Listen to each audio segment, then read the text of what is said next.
चक्क वडगावात पोलीस गाडी मेन चौकात ते आणि गर्दी बघित. असं गॅरेजला चाललो आवरून गाडी दिली हे भावाला चालवायला. मग गॅरेजवर गेलो, डिस्काउंट एक काढायचा होता ते लावलं मशीनला लावल्यावर काय निघाला की डिस्काउंट. मग परत एक गाडी आली त्याचं पाणी बाहेर फेकत होतं ते केलं. परत गाड्या तर ढीग लागलेल्या, कुठलं करू काही कळत नव्हतं. अशा गाड्या होत्या गॅरेजमध्ये. परत म्हणलो कुलंड बदलूया. असं कुलंड मग घातला नवीन स्वच्छ करून क्लीन करून. मग परत अलाइनमेंट करायची होती.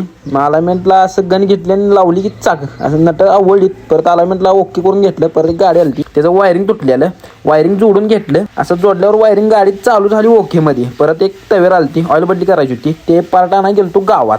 तेव्हा ह्यो विषय चालू होता. मगाशी म्हणलेलं तुम्हाला दुसरा काय विषय नव्हता, ह्योच विषय चालू होता. ऑइल फिल्टर घेऊन आलो, ऑइल फिल्टर घातला आणि परत वाट बघत बसलेलं कोणाची, कोणतरी येणार होतं. आला की आपला भाऊच येणार होता हो, दुसरं कोण नाही. मग असं गावात आलो, गावात गाडीत धडकली. आपल्या गावात धडकल्यावर मग काय मूड ऑफ झाला की परत ट्रॅक्टर एक खोललेला मित्रांनी तिकडे गेलतो. त्यानं बसवलं टायर बियर, मिस्त्री जाऊ निम्मा. ब्लॉग आवडल्यास लाईक आणि फॉलो करा.